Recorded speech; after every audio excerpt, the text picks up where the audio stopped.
thank you. Real direction and real rhythmic control, which is very, very important in Piazzola because it's this kind of tango flavor, isn't it?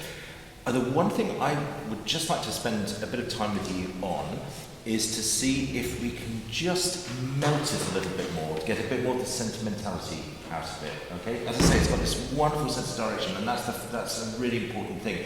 But I think there's occasional moments in all of these pieces, there's such exquisite writing, isn't it? Where we can just, for example, the triplets can sometimes be an excuse for us to kind of stretch it a little bit and sort of squeeze out, if you like, the sentimentality, where you can choose your metaphor that I've said about melting it or squeezing it, whichever way you want to look at it. So we've got Colin, and we've got Leo, and we've got Richard, and I'm Andrew. Fantastic. And it's lovely. It's lovely to also for it to be sort of non-competitive, I guess, as well. We can just get our teeth into the music. So maybe that was one plus about this replacing the festival this year. But so, yeah, this idea of how we get it to be a little bit more sort of tugging at the heartstrings, imagining that you have got a full audience, but no matter how big the audience is. I was most impressed by your playing. That goes with, absolutely is the most important thing for me to say. But I guess, and I know the piece a little bit, but let's say I'd walked in this morning and I didn't know the piece at all.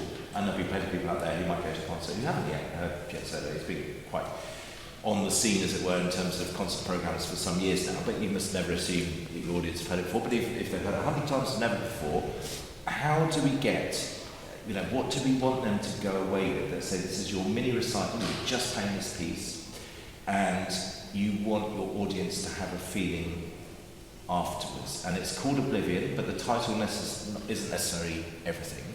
So, Richard, for example, what would be the kind of feeling that you'd want your audience members or member to go away with this piece, having performed it? I would want them to, once after they listen to it, I would want them to feel relaxed. Relaxed, that's good. I've also moved around, I won't be getting too close for reasons you know. Or demonstrating at the keyboard, I guess that's also critical. But relaxed, I like that. So in other words, that because you remember when, and it's quite a nice image to have in your mind actually, that this is your concert performance, and that you're just playing this one piece in the concert. So you've got this one go to leave the audience with impressions of whatever. I like this idea, relaxed, because we must remember that any concert, any performance is about, it's about emotions, it's about all kinds of descriptive things about the music, but it's about a state of mind, isn't it? Why do people go to a concert in the first place? They want to come away feeling, something different to how they walked in, and I think that's a lovely answer, which relaxed. Let's imagine in our slightly spaced circumstance today that we've got a hot pot in the middle here we're putting all our ideas into. So Richard's gone in there with relaxed. Let's come to Leo next. What do you want to send your audience away with? I think we like quite emotional because it's quite an emotional piece, especially the melody part in the middle is really strong and sort of feel that emotion. Great, yeah, and I'm glad you elaborated on that as well, because you talk a lot about emotions, but you went straight in there. What are they? The melody. I mean, let's be frank about it. Occasionally we get a bit, we think about music possibly a bit too academically sometimes. It's got a wonderful tune. What's so wrong with that? It's great to have a wonderful tune, isn't it? It's got the kind of tune that literally your audience members will be walking back down the parade in the bar and whistling and humming, and they'll absolutely. So we really want that strong sense of melody to come out. Now, I've left Colin to last year, and of course, I'm a pianist as well, by the way. And we have quite an interesting job in many respects, don't we? Because we've got a constant view of everything that's going on, the whole score, and we're filling out a lot of the texture as well. But we've got this kind of overview piece like this. So what's your end game of what you want your audience to have? Well, I think specifically when I think about what I want your audience to be, but I think one of the most powerful parts is the coda. Oh, okay. Because towards the end of the coda, it sounds a little bit confusing. It leaves the audience with a sense of confusion and they're not really sure what's coming next, if anything's coming next. That's great. I love that, Colin. And so you kind of want your audience to go away with the sense that nothing's quite been settled. It's like a cliffhanger. They want episode 2. Yeah, I totally agree. And of course, that's also a great thing to leave them with, isn't it, as well? And you're right about the coda. It does kind of drift off into oblivion. Yes, yeah. But so you put those 3 brilliant and very, very intelligent ideas into the melting pot, and I'm going to put one more as your coach today. So we've sort of suddenly become a quartet, I guess, in terms of the ideas.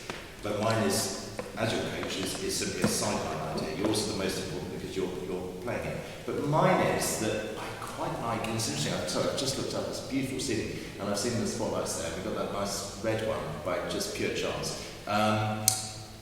You see, another thing which is nice for the audience sometimes, even if they're in a lovely building like this, is for them to walk in and then, as they leave, a bit like when you go to the cinema and watch a really good film, you're kind of in a different world. And the world that I guess if I was performing, I'd love them to be in is a kind of rather warm, cosy sort of jazz bar with the kind of thing that we haven't had for the last 14 months, but everyone gathered quite closely, having a really good time.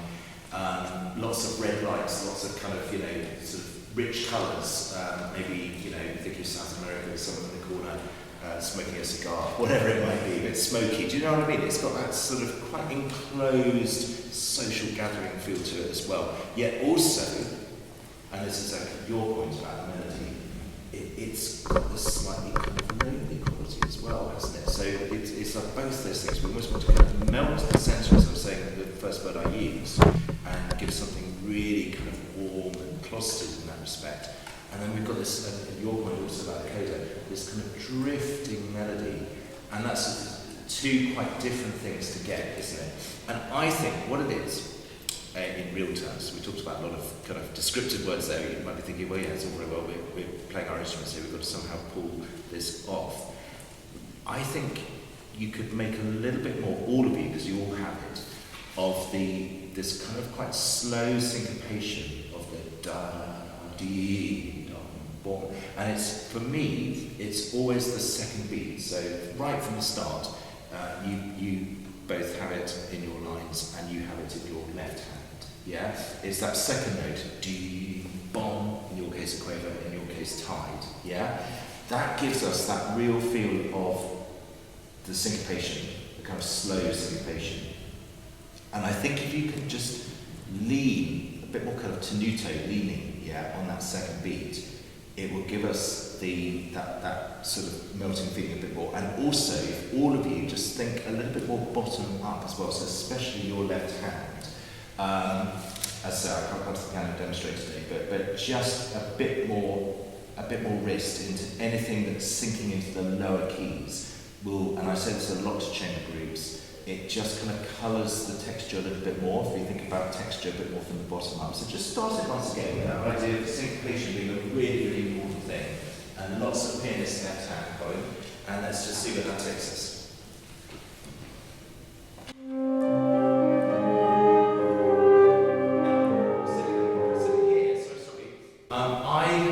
I couldn't quite hear that A flat dom, bom, bom, yeah? And I think if you really characterise that, articulate it a little bit more, again, remember first impressions of everything in the performance, it will set up I guess what we're talking about here is the jazz, I mentioned the jazz club with the nice red spotlights, we want it to be a bit, we want to feel this jazziness of the syncopation. One more time, please.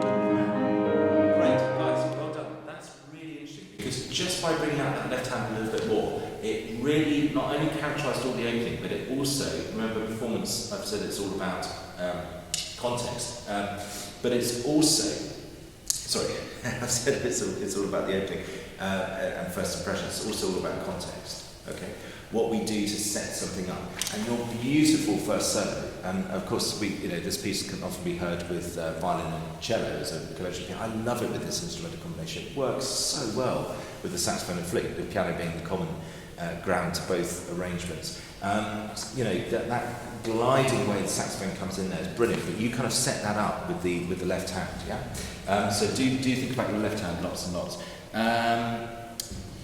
Now, talking about this idea of who was it who said it was you, talked about the melodies and the emotional quality of the melodies, and let's not also forget Richard's idea into the melting pot, which was that you wanted it kind of relaxed, didn't you? Wanted so actually yours sort of chimes quite a lot with my idea of the jazz club as well, doesn't it? People are out having a good time. But just thinking about these melodies, and they are marked as placebo, of course. I just wondered if there could be more kind of seamless gliding from yours to yours, as we kind of hand these over. And we kind of, and again, it comes back to my first word of melting. We want them to sort of melt into each other a little bit more. Can we just go from bar 9 and the entry of these melodies? And can you just think about how you can just sort of take over a little bit more so we don't feel, saxophone stopping, flute starting. We feel it's something that's really kind of seamless between the two. One more time from bar 9 and melodies again.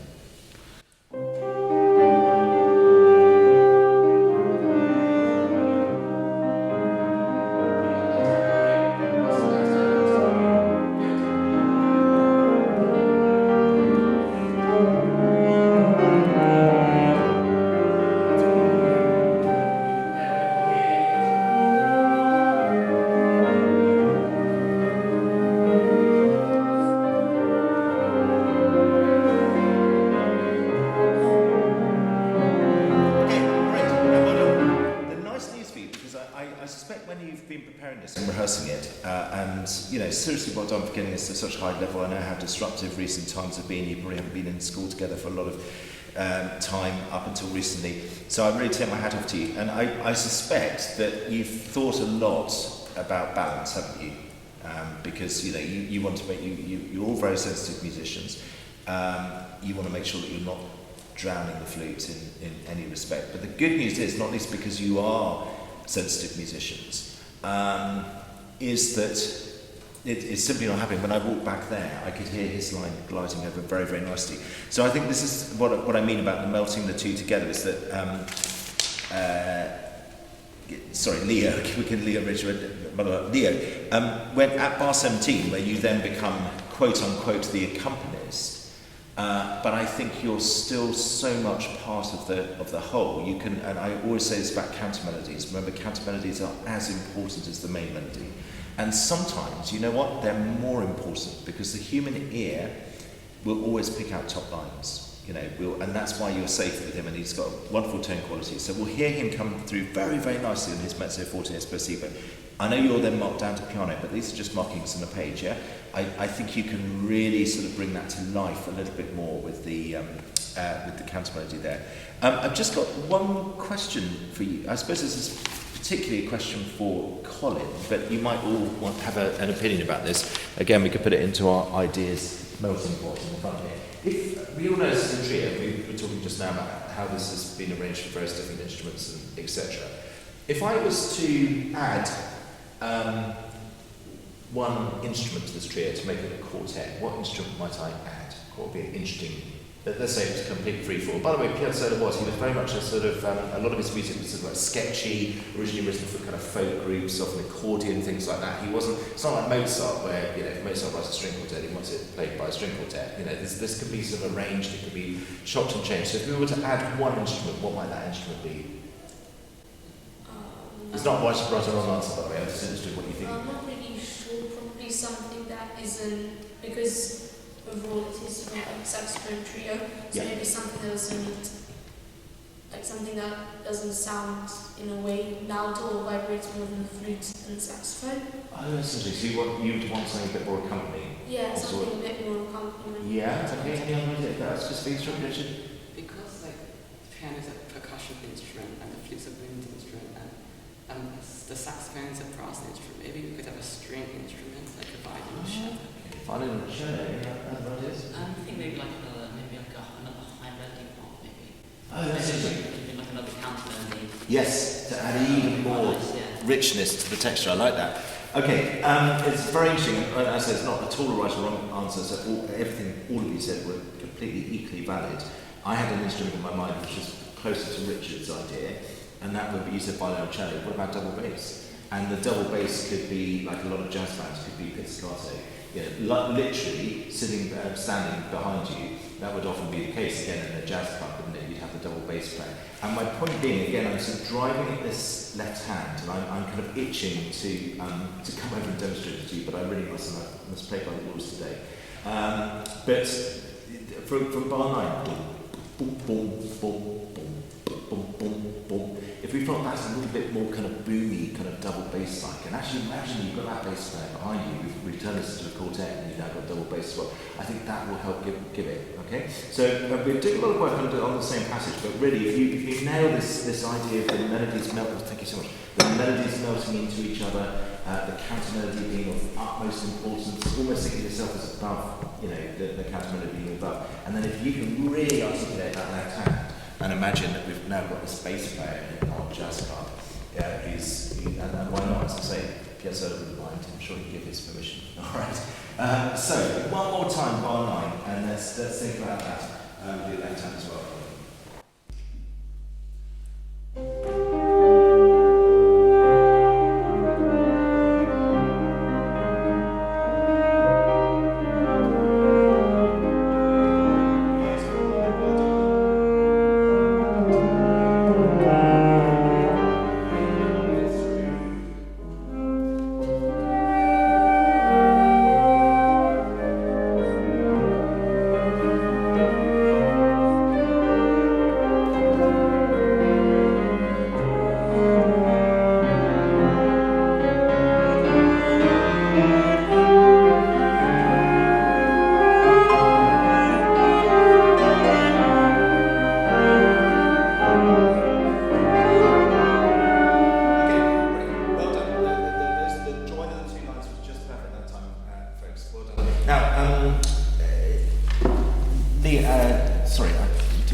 Is that we're kind of always thinking about, we're in this group, we've got to play sympathetically to each other.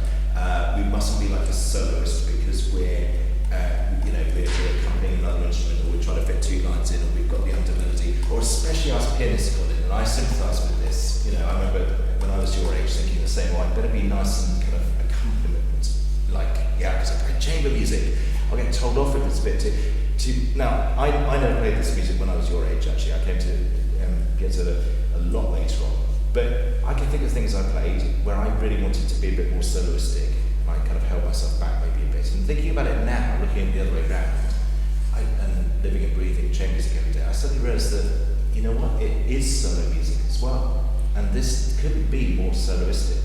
And that's the whole point about chamber music. We all have our own part. It's completely different to everyone else's parts, what makes it such exciting music to play, whatever the chamber music. It's not, you're not doubling up with other instruments like you would in an orchestra.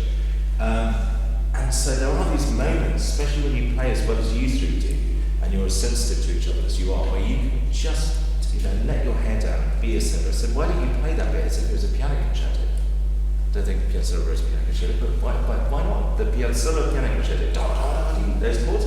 And then again, my point to Leo about counter melodies, you really are above him there because you're matched so nicely, you play so well, it won't drown. I've been to the back of the hall already, and I've heard that there's no problem with your balance at all, you're spot on. So I think you can, all of you, and of course your good self with these soaring top lines here, Richard, just enjoy this moment, especially your da-da-da-da, you're building up to that A flat at 25. Not only enjoy it, but all three of you play it as if you were soloists. So you kind of emerge from this texture to do that. Let's go from bar 17 and really now make the high points something very surrealistic. And I'll tell you if anyone's drowning anyone out, but I'll lay money on the fact that you won't. Bar 17.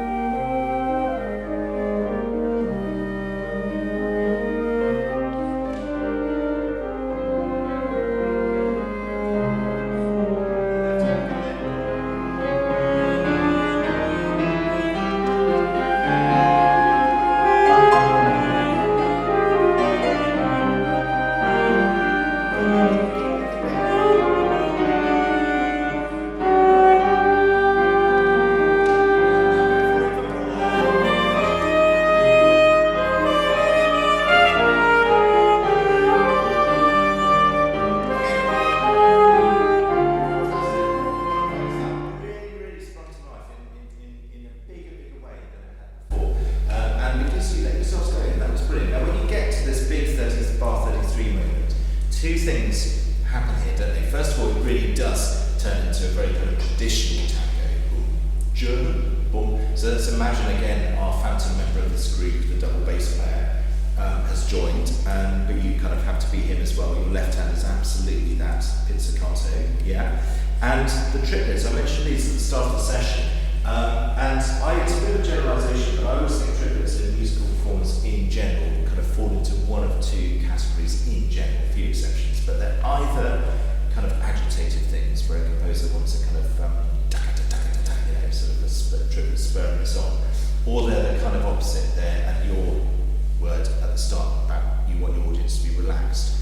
You know, triplets can sometimes have a lazy feel to them, because precisely because of what they are. They're kind of not one thing or the other. They're not kind of on the beat. They're kind of sort of lingering. So I think your both of you, your lines here, the triplets, and then your kind of bliss up to the do. It's got to have this. That's where we can really go with your idea of the melting pot. Yeah, that you want your audience to feel their heart rate to be a little bit more relaxed as they walk out of the concert as to what they've been in on the way in.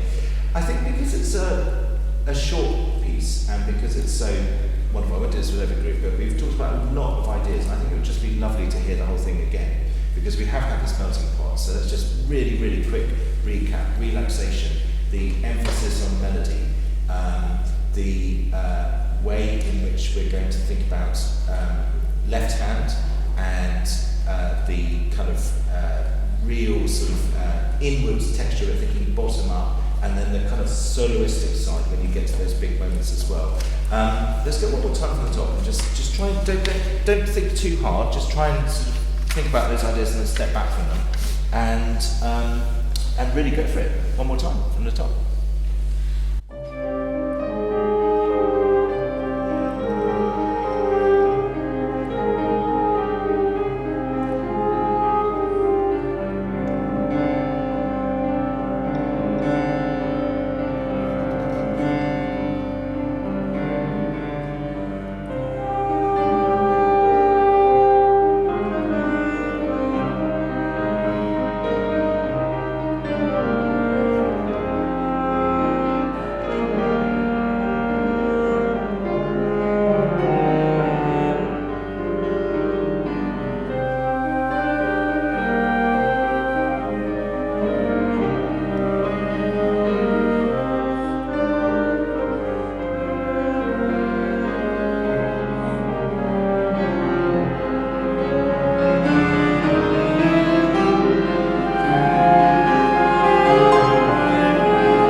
think what was so interesting that time is that you just put all those ideas in, step back from it, and first time around you played us three very sensitive chamber musicians, and this is chamber music days, so I congratulate you for that. But that time you kind of matched that with equally your solo personalities, and really that could summarise everything we talked about over half an hour of this, or under half an hour, you know what I mean.